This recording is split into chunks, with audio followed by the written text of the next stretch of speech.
सभी को सादर जय जिनेन्द्र, वंदना भैया जी, पंडित जी को चरण स्पर्श।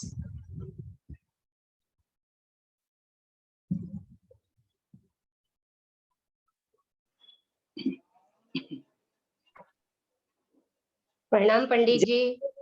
अनंतानंद परमेष्ठी भगवान की जय। जय श्री ओम नमः सिद्धेभ्य, जय श्री ओम नमः सिद्धेभ्य, जय श्री ओम नमः सिद्धेभ्य। नमो अरहंताणं, नमो सिद्धाणं, नमो आयिरियाणं, नमो उवज्जायाणं, नमो लोये सब्बसाहूणम्। सम्मत्तनानदंसण वीर्य सुहमं तयेव अवगहणम्। अगुरु लघुमब्बावाहम् अट्ठ गुणा होन्ति सिद्धाणम्। तव सिद्धे नय सिद्धे संजम सिद्धे चरित सिद्धेय नाणमिदं शरणमीय सिद्धे शिरसा नमंसामि। इच्छामि बन्ते सिद्ध भक्ति कौसको कौत सालोच्यम सम्मनान सम्मदंसन समचरित जुत्तानम अट्टव्य कम विपमुक्तानम अट्टगुण संपन्नानम उदलोय मध्यमि पैट्यानम तव सिद्धानम नय सिद्धानम संजम सिद्धानम चरित सिद्धानम अतीतानागत वर्तमान कालतय सिद्धानम सब सिद्धानम शयनच कालम अंचेमि पूजेमि वंदामि नमंसामि दुख खो कम खो बोहिलाओ सुगई गमनम समाहि मरणम जनगुण संपत्ति हो मज्जम। अरहमित्यक्षर ब्रह्म वाचकं परमेष्ठिनः सिद्ध चक्रस्य सद्बीजं सर्वतः प्रणमाम्यहम्। कर्माष्टक विनिर्मुक्तं मोक्ष लक्ष्मी निकेतनम् सम्यक्त्वादि गुणोपेतं सिद्ध चक्रं नमाम्यहम्। नमस्तस्यै सरस्वत्यै विमल ज्ञान मूर्तये विचित्रालोकयात्रेयं यत्प्रसादात् प्रवर्तते। नमो वृषभसेनादि गौतमान्ते गणेशिने मूलोत्तर गुणाध्याय सर्वस्मै नमः।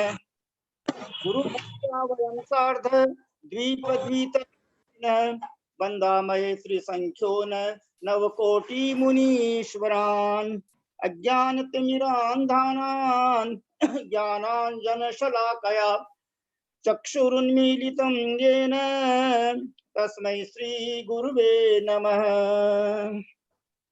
हे ज्ञान सागर गुरु मम प्राण प्यारे थे पूज्य साधु गण से बुध मुख्य न्यारे शास्त्रानुसार चलते मुझको चलाते वंदो उन्हें विनय से सिर को झुकाते पूजो उन्हें विनय से सिर को झुकाते वंदो उन्हें विनय से सिर को झुकाते।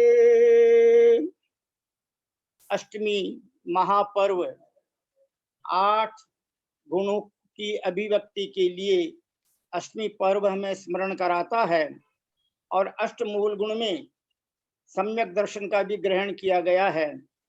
मध्य पल मधु निशासन पंचफली विरति पंचकाप्तनुति जीव दया जल गालन मिति च क्वचित अष्टमूल गुणः। विशेष अर्थ कवि भैया जी समझाएंगे समय आने पर।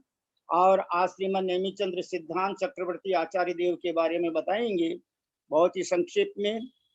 वो स्वाध्याय कर रहे थे धवला जी का, राजा आ गए, बंद कर दिया। फिर गोमर सार, जीवकांड, कर्मकांड, लब्धिसार, क्षपणासार, त्रिलोकसार रचना हुई। विशेष वर्णन भैया जी के श्री मुखारबिंद से सुनेंगे। आज 2 जून 2020 को भैया जी क्लास में हमको समझाना शुरू किया था। 1 वर्ष हो गया।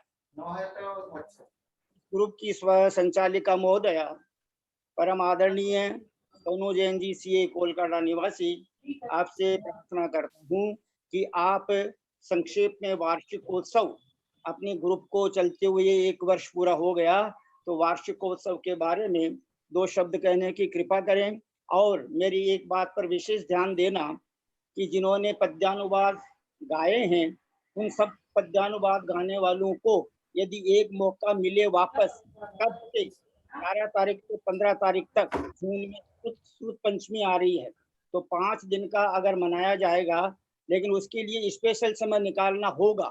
यदि निकले तो ही करना, नहीं तो मत करना। वो कैसे निकले? यदि 8:20 से 9 और 9 से 9:40 2 कक्षाएं 5 दिनों के लिए चल सके तो देख लेना, जैसा संभव हो।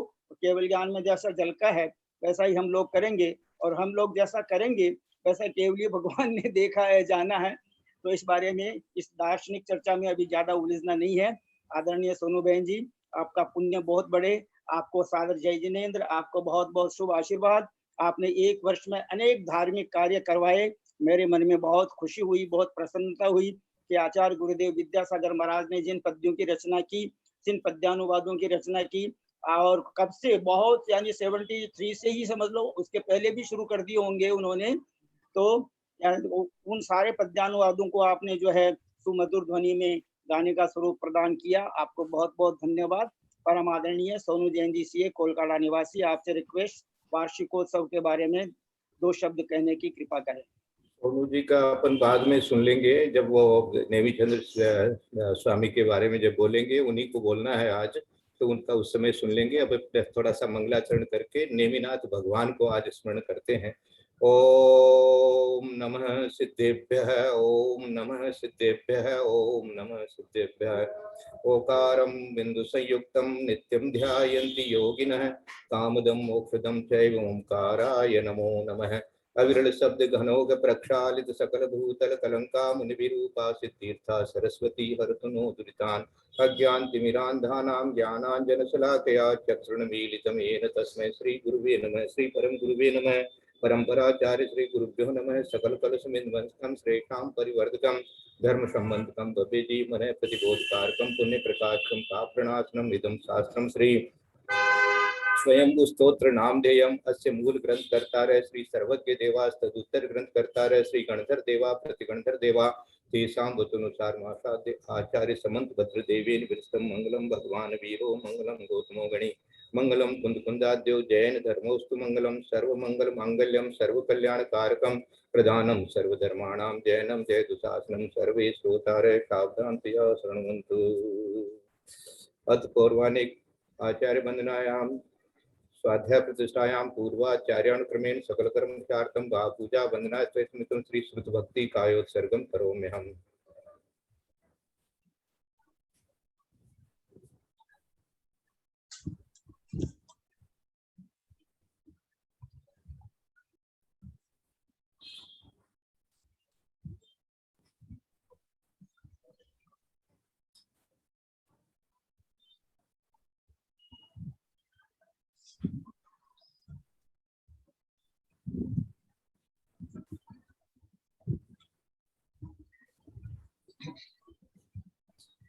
कोटिशतं द्वादशैव कोटो लक्षाणि शीतिस्त्रयाधिकानि च पञ्चाशदष्टौ च षट्सङ्ख्यामेतच्छतं पञ्चपदं नमामि।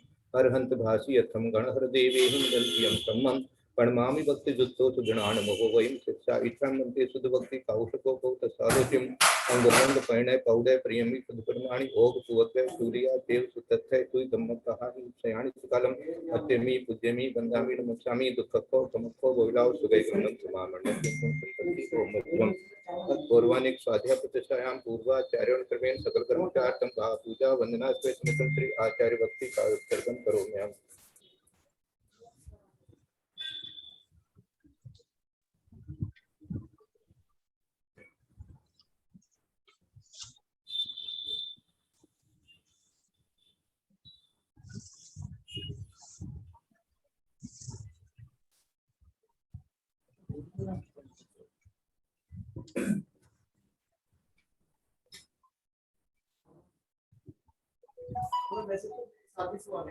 श्रुति जलधि पार के पेट है परमत विभावना पटुमति पे सूचि तपोनि दिव्यो नमो गुरुभ्यो गुण गुरुभ्ये 36 गुण सम्मके पंच व्याचार करण संदर्शे शिष्यानुके पुष्पे धम्मारि सदा वंदे गुरु भक्ति संज मेरिये तरंति संसार सारं घोरं चिनति अष्टकम जम्मन मरणं में पाविति ये नित्यं प्रथमं रोम निर्ता ध्यानाग्नि होत्रा कुलहा षट कर्मा विरता तपो दंडना साधु क्रिया साधु शील प्रावरणा गुण प्रहरणार्थ चंद्रार्थ तेज उदिका मोक्ष द्वार कपाट पाटन घटा प्रीणंतु नाम साधु गुरुवे पांतो नित्यं ज्ञान दर्शन आयका चारित्राणो गंभीरा मुक्त मार्ग उपदेश इच्छा मंत्रे हरिभक्ति काउसको तत्तालोच्यं सम्मानान सम्मदर्शन सम्मचरित्रताणं पंचव्याचारणं आरणं आराधि सुदृणाणं देव्याणं वज्ञानं तीरायण गुण पालन ज्ञानं सबसंत्याण कालम अत्यमि पूज्यमि वंदामि नमस्कामि दुःखतो कमको बहुलाव सुगे गमनं समामरणं जिनगुण संपत्ति हो मध्यम ओम नमः सिद्धेभ्यो ओम नमः सिद्धेभ्यो ओम नमः सिद्धेभ्यो बोले देवादिदेव महावीर भगवान की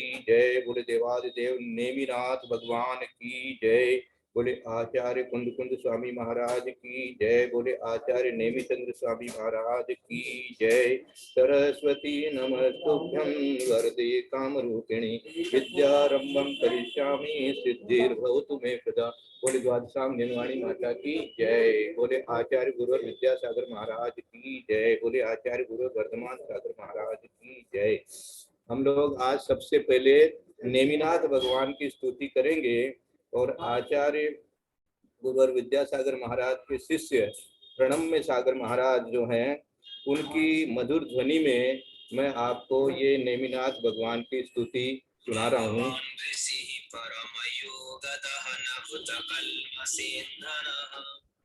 ज्ञान विपुल किरणहि सकलं प्रतिबुद्ध्य बुद्ध कमलाय तीक्ष्ण हरिवंश केतुरनवद्य विनयतम तीर्थनायकः शील जलधिरभवो विभवस्त्वमरिष्टनेमिजिन पुञ्जरोजरः धृतचैन्द्रमौलिमणिरत्नकिरणविसरोपचुम्बितम् पादयुगलममलं भवतो विकसत्कुशेषयदलारुढोदरम् नखचन्द्ररश्मिकवचातिरुचिरशिखराङ्गुलिस्थलम् स्वार्थनियतमनसः सुधियः प्रणवन्ति मन्त्रमुखरामहर्षय द्युतिमद्रथाङ्गरविबिम्बकिरणजटिलांशुमण्डलः नीलजलदजलराशिवपुरुषः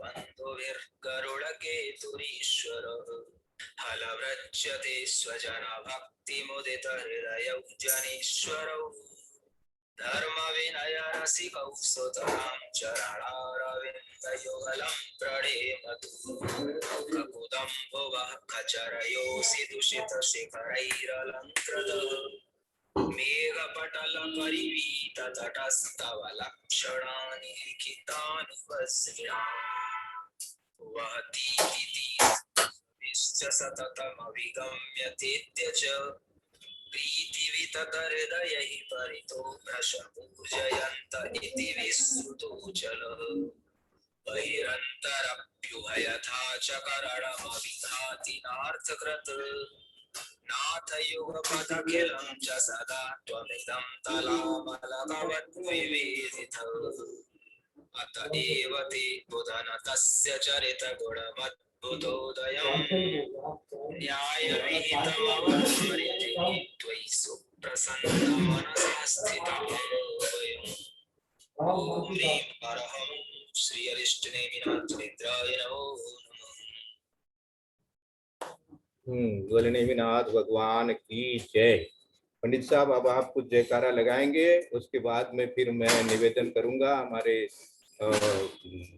सोनू जी को कि नेमिचंद्र स्वामी के बारे में थोड़ा सा बता देंगे, फिर अपन उसको आगे बढ़ाएंगे। पंडित साहब अनम्यूट कर लीजिए।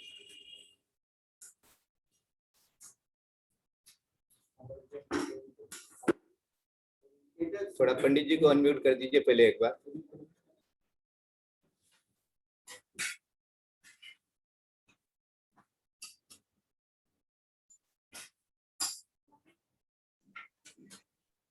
जय बोलो 1008 नेमिनाथ तीर्थंकर भगवान की जय। ढाई द्वीप में विराजमान समस्त आचार्य उपाध्याय साधु परमेश्वरी भगवंतों की जय। समस्त हारिका माता जी की जय। समस्त एलक जी महाराज, समस्त सुल्लक जी महाराज, समस्त सुल्लिका जी माता जी की जय। समस्त चतुर्विद संघ की जय। परम पूज्य आचार्य कल्प 108 श्री श्रुत सागर जी मुनि महाराज की जय। परम पूज्य मुनिवर 108 श्री अंतरात्मा सागर जी महाराज की जय, जिनकी हम विशेष रूप से रोजाना जय बोलना पसंद करते हैं। परम पूज्य मुनिवर 108 श्री जो साक्षात समय सार को जीने वाले मुनिवर श्री सहिष्णु सागर जी महाराज की जय। परम पूज्य मुनिवर 108 श्री ज्ञानी दानी तपस्वी सिद्धांत वेत्ता वैयावृत्तिशील मुनिवर श्री प्रभव सागर जी महाराज की जय। हम सभी भाई बहन हाथ जोड़कर सिर झुकाकर 3 प्रदक्षिणा लगाकर सिद्ध भक्ति, श्रुत भक्ति, योगी भक्ति, आचार्य भक्ति पूर्वक समस्त आचार्य उपाध्याय साधु परमेश्वरी भगवंतों के श्री चरणार बिंदु में सादर नमोस्तु, सादर नमोस्तु, सादर नमोस्तु निवेदन करते हैं। समस्त हारिका माता जी के श्री चरण कमलों में सादर बंदामी, सादर बंदामी, सादर बंदामी। समस्त एलक जी महाराज, समस्त सुल्लक जी महाराज, समस्त सुल्लिका जी माता जी के श्री चरण कमलों में सादर इच्छामी, सादर इच्छामी, सादर इच्छामी। समस्त भैया जी, समस्त दीदी जी के श्री चरण कमलों में सादर वंदना, सादर वंदना, सादर वंदना।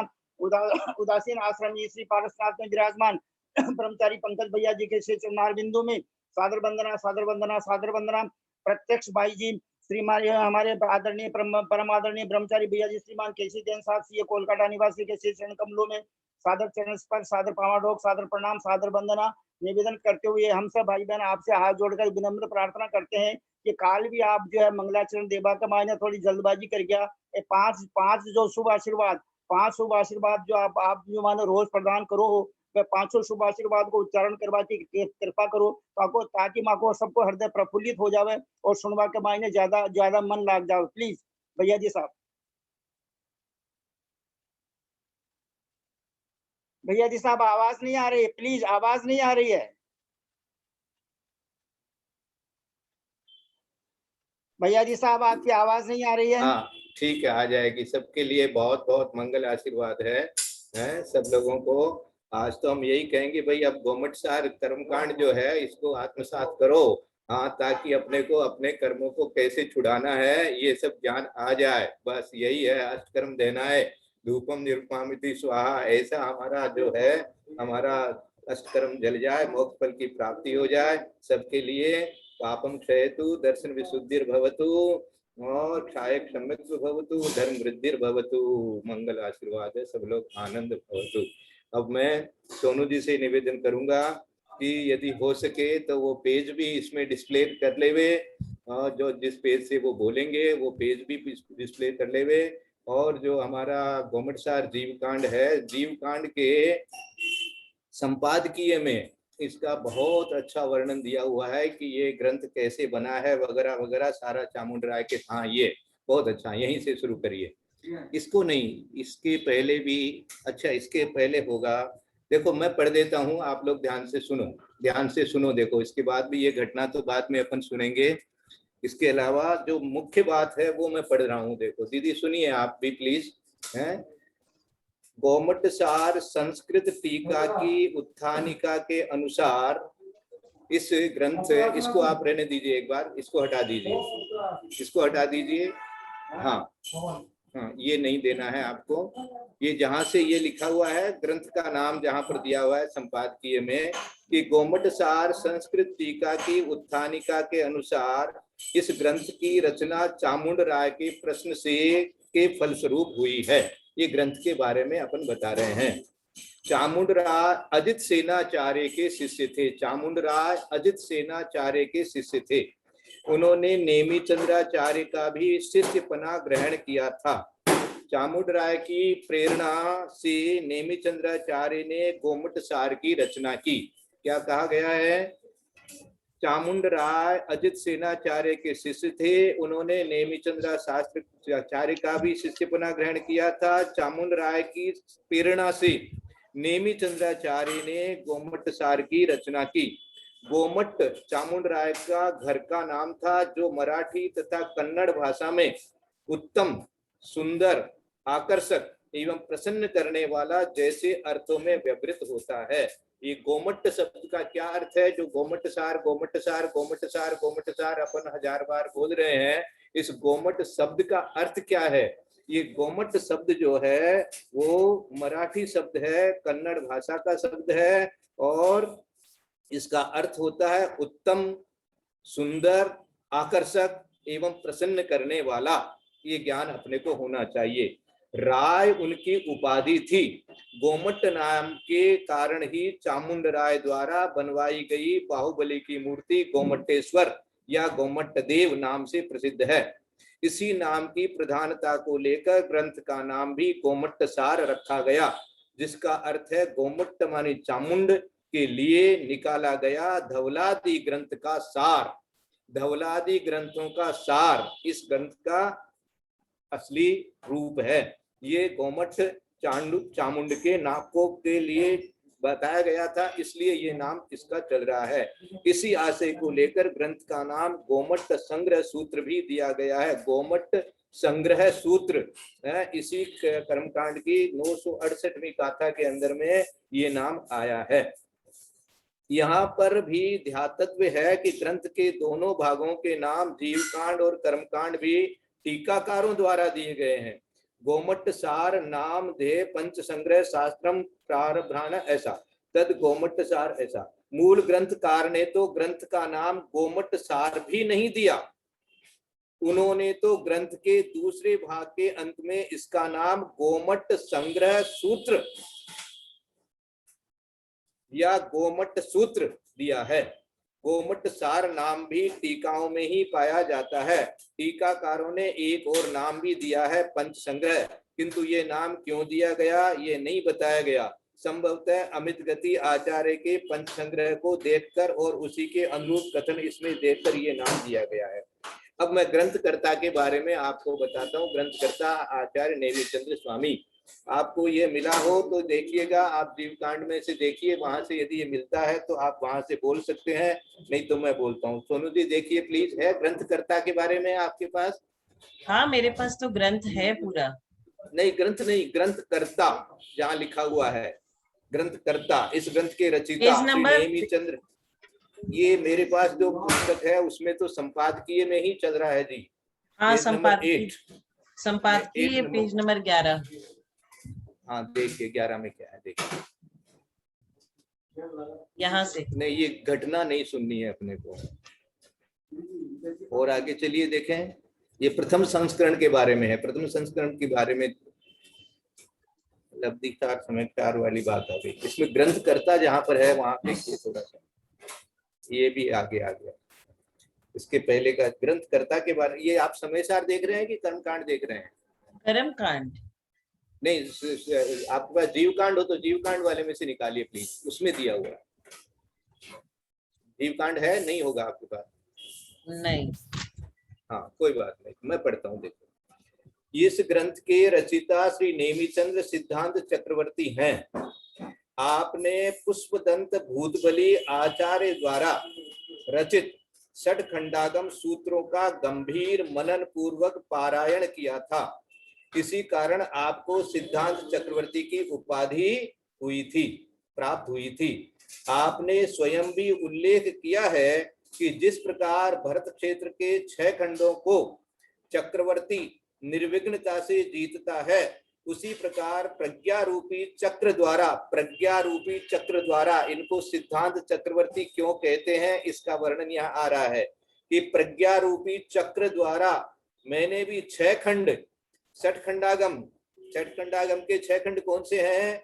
जीव स्थान, खुद्धाबंध, बंध स्वामित्व विचय, वेदना, वर्गणा और महाबंध निर्विघ्नतया साधित किए हैं। ये उन्होंने स्वयं ने लिखा है कि जिस प्रकार से चक्रवर्ती 6 खंड जीतता है, उसी प्रकार मैंने भी ये 6 खंड जो है इनको साधित किया है, माने इनकी साधना की है, इनको अध्ययन अच्छी तरह से किया है, जानकारी पूरी की है, इसलिए इनको सिद्धांत चक्रवर्ती कहते हैं। याद रखना 6 खंड क्यों? 6 खंड का जीतने वाला चक्रवर्ती होता है, और ये 6 खंड जो षट खंडागम के 6 खंड हैं उनमें ये पूरे पारंगत थे, इसलिए इनको सिद्धांत चक्रवर्ती कहते हैं।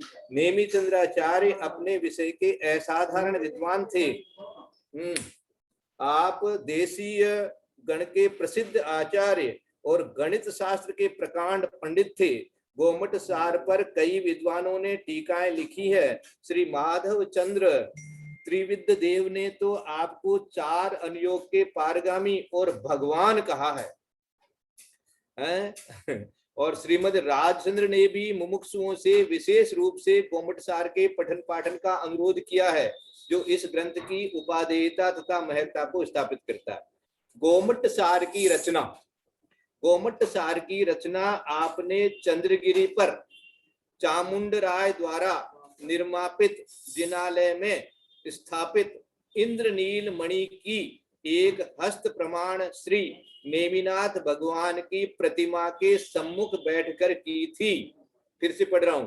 गोमट सार की रचना आपने चंद्रगिरी पर चामुंडराय द्वारा निर्मापित जिनालय में स्थापित इंद्रनील मणि की एक हस्त प्रमाण श्री नेमिनाथ भगवान की प्रतिमा के सम्मुख बैठकर की थी। छठ खंडागम के अतिरिक्त कसाय पाहुड़, तिलोय परिणति आदि ग्रंथों के भी आप पारगामी विद्वान थे। इन्हीं सिद्धांत ग्रंथों के सार रूप में आपने गोमट सार के अतिरिक्त लब्धि सार, क्षमैक्षाण व त्रिलोक सार की रचना की थी। ये भी आपने दिखाया था। ग्रंथकर्ता का समय क्या है? गोमट सार ग्रंथ की कर्नाटकीय आदि वृत्ति के कर्ता केशव वर्णी आदि अपने प्रारंभिक कथन में लिखते हैं कि नेमिचंद्र सिद्धांत चक्रवर्ती ने अनेक उपाधि विभूषित चामुंडराय के लिए प्रथम सिद्धांत ग्रंथ छठ खंडागम के आधार पर गोमट सार ग्रंथ की रचना की। स्वयं आचार्य देव ने ही गोमट सार कर्मकांड की अंतिम प्रशस्ति में राजा गोमटकार अर्थात चामुंडराय का जयकार किया। चामुंडराय गंग नरेश श्री राजमल्ल के प्रधानमंत्री एवं सेनापति थे। चामुंडराय ने अपना चामुंडराय पुराण संमत 900 तदनुसार विक्रम संमत 1031 में पूर्ण किया था। 1031, इसका मतलब ये है ग्रंथ जो है 1000 वर्ष पुराना है। ये अपने को याद रखना है। ये ग्रंथ हमको कहाँ कितना पुराना मिला है? 1000 वर्ष पहले का ये ग्रंथ रचा हुआ है। राजमल्ल का राज्यकाल विक्रम संमत 1041 तक रहा, ऐसा ज्ञात होता है। बाहुबली चरित में गोमटेश की प्रतिष्ठा का समय विक्रम संमत 1037-38 बतलाया गया है। गोमटेश की प्रतिमा में स्वयं नेमिचंद्राचार्य उपस्थित थे, इसलिए नेमिचंद्राचार्य का काल विक्रम की 11वीं शताब्दी सिद्ध होता है। ये 11वीं शताब्दी अर्थ क्या हो गया आपको? 1000 वर्ष पुराना ग्रंथ आपके पास में है। अब इनके गुरु कौन थे? नेमिचंद्र सिद्धांत चक्र जी के गुरु कौन थे? तो त्रिलोक सार की अंतिम भाषा में श्री नेमिचंद्र सिद्धांत चक्रवर्ती ने अपने आप को अभय नंदी गुरु का शिष्य कहा है। इसके अतिरिक्त आचार्य वीर नंदी, इंद्र नंदी तथा कनक नंदी का भी अत्यंत श्रद्धा के साथ उल्लेख किया है। गोमट सार कर्मकांड की निम्नलिखित गाथा के प्रकाश में ग्रंथकर्ता के दीक्षा गुरु का आभास मिलता है। ये जो अभी अपन ने पढ़ा, वीर नंदी और इंद्र नंदी का वत्स जिनके चरण प्रसाद से अनंत संसार रूपी सागर से उत्तीर्ण हो गया, उन अभय नंदी गुरु को मैं नेमिचंद्र नमस्कार करता हूँ। अनंत संसार रूपी सागर से उत्तीर्ण होने का अभिप्राय दीक्षा से है, अतः ऐसा लगता है कि उनके दीक्षा गुरु अभय नंदी हैं। बस इतना मेरे को पढ़ना था। अब सोनू जी आपके पास जो है, अब आप कृपया पढ़िए और आपको जो बताना है, जो गुरुजी आपके गुरुजी हमारे गुरुजी जो पंडित जी साहब हैं, उन्होंने अपने को जो आदेश दिया है उसका भी पालन करते हुए आप कृपया इसके बारे में थोड़ा सा प्रकाश डालें।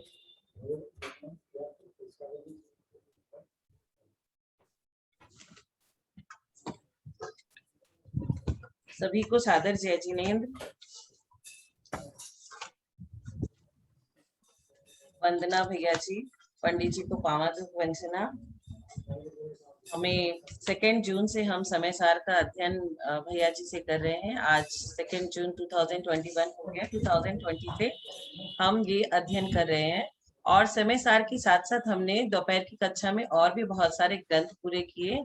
हमने 6 डाला किया, भक्तामर जी किया, 12 अनुपेक्षा किया, नियम सार किया, पंच परावर्तन किया, हमने स्वयंभू स्रोत भी किया, और अभी भी हमारी कक्षा में करुणानियोग दीपक चल रहा है, जिन सहस्त्र नाम चल रहा है, और अब कर्मकांड भैया जी के द्वारा हम समझ रहे हैं। तो बहुत ही अच्छे से चल रहा है हमारा ये अध्ययन, और ऐसे ही चलता रहे, ऐसे ही उत्साह और उमंग के संग सब आते रहे और सबों का आशीर्वाद हमें मिलता रहे। अब ये संपादकीय का मैं थोड़ा सा पढ़ देती हूँ कि ये घटना आज से लगभग 45 वर्ष पूर्व की है, जब सन 1935 तदनुसार विक्रम संवत 1991 में विद्वत जगत की सुप्रसिद्ध विद्वान स्वर्गीय श्री मानिक चंद जी कौंदे न्यायाचार्य 10 लक्षण पर्व के पावन अवसर पर सहारनपुर में शास्त्र प्रवचन के लिए आमंत्रित करने पर पधारे थे। प्रवचन करते समय उन्होंने तत्वार सूत्र की व्याख्या करते हुए उपशम सम्यक दर्शन का स्वरूप बताया। किसका? उपशम सम्यक दर्शन का। किंतु ज्ञान का अल्प क्षयोपशम होने के कारण उनके द्वारा आगमानुसार प्रतिपादित उपशम सम्यक दर्शन का स्वरूप मैं नहीं समझ सका। आचार्य लोग भी कोई चीज समझने में ये ऐसा नहीं है खोल के रखे और समझ लिए।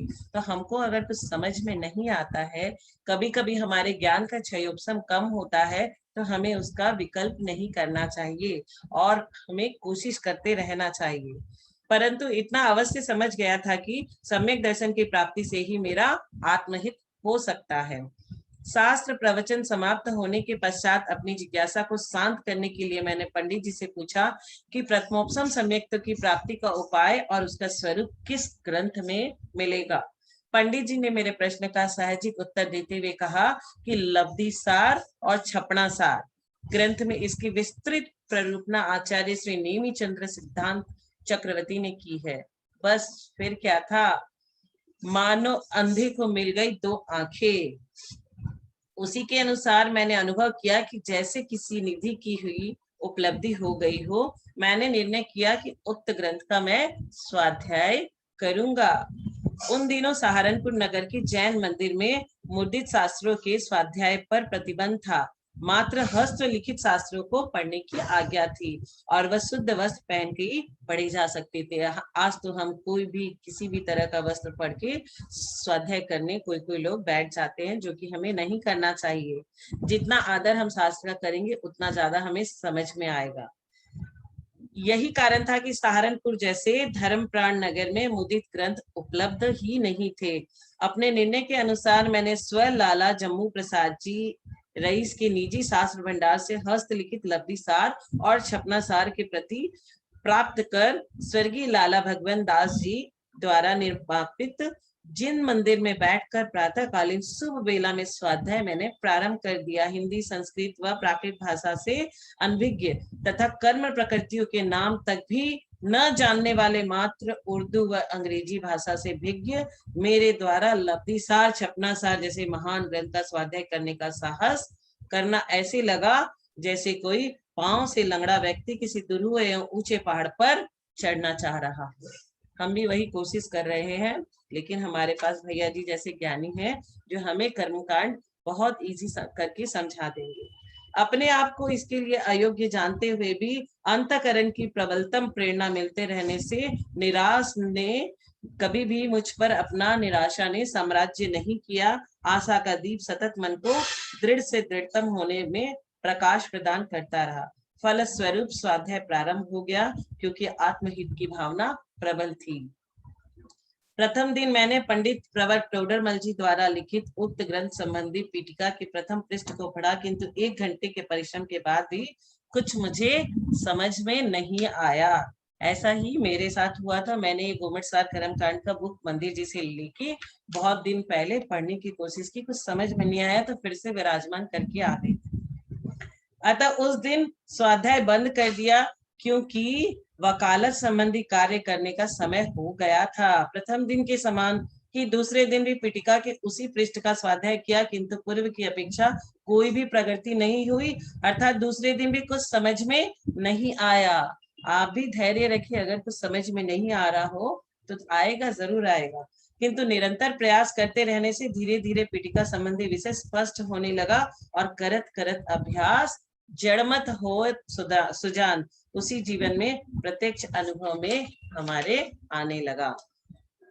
लब्धिसार छपनासार ग्रंथ में गणित का लब्धिसार और छपनासार में मैथ्स भी बहुत कुछ विषय है और विद्यार्थी जीवन में गणित मेरा मुख्य एवं प्रिय विषय रहा था। मैथ उनका फेवरेट था। अतः धीरे धीरे जैन दर्शन संबंधी करुणा नियोग के प्रति मेरा आकर्षण बढ़ता ही गया। फलस्वरूप जीवन में करुणा नियोग संबंधी वर्तमान में उपलब्ध प्राय सभी प्रमुख ग्रंथों के स्वाध्याय का अवसर प्राप्त हुआ। इसी प्रकार एक बार श्रीमान हीरालाल जी सिद्धांत शास्त्री धवल ग्रंथराज का सहारनपुर शास्त्र भंडार की हस्तलिखित प्रति से मिलान कराने के लिए यहाँ पधारे थे कि उसी बीच वे दिन में 1 घंटे के लिए सिद्धांत ग्रंथ श्री धवला का अर्थ भी बताते थे। चूंकि अब स्वाध्याय के प्रति विशेष रुचि हमारी हो ही गई थी, अतः उनका प्रवचन सुनने के लिए 2 मील दूर कचहरी से 1 घंटे के लिए मंदिर जी में मैं आ जाता था। पंडित जी उन दिन धवल ग्रंथ का संपादन कार्य भी कर रहे थे, इसलिए वे सहारनपुर आए थे। जब धवल ग्रंथ की 2 पुस्तकें प्रकाशित हो गई थी, उस उक्त सिद्धांत शास्त्री जी को 10 लक्षण पर्व में प्रवचनार्थ सहारनपुर समाज ने आमंत्रित किया। वे पधारे तथा उन्हीं की प्रेरणा पाकर उक्त दोनों पुस्तकें उनके निजी शास्त्र भंडार के लिए मैंने मंगा ली, किंतु इसलिए कि ये ग्रंथराज अपने समझ में नहीं आएगा, वे शास्त्र भंडार की अलमारी में ही विराजमान रहे। एक दिन मैंने व मेरे लघु भ्राता नेमीचंद जी वकील ने विचारा कि इस ग्रंथ को पढ़कर देखना तो चाहिए कि इनमें क्या विशेष विषय प्रतिपादित किया गया है, और इसी जिज्ञासु वृत्ति के परिणाम स्वरूप भातृद्रव ने धवल प्रथम व द्वितीय पुस्तिका का स्वाध्याय प्रारंभ कर दिया, किंतु क्षयोपम की मंदता से बहुत कम आया लेकिन आया। इस पर दोनों भाई हतोत्साह नहीं हुए तथा धवल ग्रंथ के आगामी प्रकाशित भाग भी मंगाते रहे और स्वाध्याय किया, परंतु स्थिति में कोई भी परिवर्तन नहीं हुआ।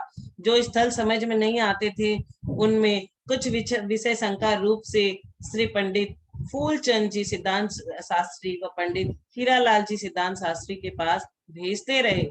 उक्त विद्वत उनका समाधान भेजने की कृपा भी करते थे। जिस समय धवल ग्रंथ की 5वीं पुस्तक प्रकाशित हुई और मंगाकर स्वाध्याय किया तो मानो ऐसा लग रहा था जैसे ज्ञान कपाट खुल ही गए हैं। इस पुस्तक के स्वाध्याय से मात्र इसके ही विषय का हार्द समझ में आया हो तो ऐसी बात नहीं, अपितु इसके पूर्व पुस्तकों का भी प्रतिपाद्य विषय स्पष्ट हो गया। वह पुस्तक ही नहीं, उसके पहले उन्होंने जो भी पढ़ा था, जो भी शंका समाधान थी उनकी, सब उनकी सॉल्व हो गई। इस प्रकार भारतीय युगल को निरंतर परिश्रम पूर्व वृत्ति के फलस्वरूप विषय तो स्पष्ट होने ही लगा, किंतु साथ ही लिपिकारों के प्रमादवश होने वाली तथा विषय की दुरूहता के कारण विषय स्पष्ट न होने से मुदित अनुवादन में जो अशुद्धियां रहने लगी वे भी हमें समझ में आ गई। उपरिक्त तथ्य आत्म प्रशंसा के लिए नहीं लिखा गया है। इससे लिखने में अभिप्राय यह रहा कि जिनवानी का स्वाध्याय करते समय विषय स्पष्ट न होने पर निराश न होकर निरंतर प्रयत्नशील रहना चाहिए। क्या कहा है? Try and try again until you succeed। जब तक तुम सफल नहीं होते हो तब तक बार बार प्रयत्न करो। इस संबंध में एक कथा भी प्रचलित है कि एक बार एक राजा युद्ध में पराजित होकर युद्ध भूमि से भागकर एक मकान के पीछे छिपकर बैठ गया। जिस कमरे में वह बैठा था वहां उसने देखा कि एक मकड़ी धागे के सहारे कमरे की छत पर पहुंचना चाहती है, किंतु कुछ दूर चढ़ने के बाद पुनः वह पृथ्वी पर गिर जाती है। 1 बार 2 बार 3 बार नहीं, किंतु कुल 99 बार वह अपने उद्देश्य में असफल रही। फिर भी प्रयत्न जारी रहा और अंतिम प्रयास में वह सफल होकर के छत तक पहुंच गई। मछली वो जो थी उसका टारगेट क्या था? छत तक पहुंचना। मकड़ी का टारगेट था छत तक पहुंचना और हमारा टारगेट है मोक्ष तक पहुंचना। तो हमें प्रयत्न करते रहना है। पंचम काल है, ज्ञान का क्षयोपम कम है, सहनन कम है, बट वी शुड ट्राई। यह देख राजा ने अपने मन में सोचा कि एक छोटे से जंतु ने 99 बार असफल होने पर भी प्रयत्न नहीं छोड़ा। While I am hiding here like a frightened deer, doing nothing for my poor people, और मैं एक डरपोक हरिन के समान यहाँ छिप बैठा हूँ, प्रजा के लिए कुछ भी नहीं कर पा रहा हूँ। वह उठ खड़ा हुआ और उसने अपनी सेना को पुनः संगठित करके युद्ध किया और विजय प्राप्त की। कहने का तात्पर्य यह है कि ज्ञान की 6 ऑप्शन की कमी के कारण मनुष्य को महान ग्रंथों के स्वाध्याय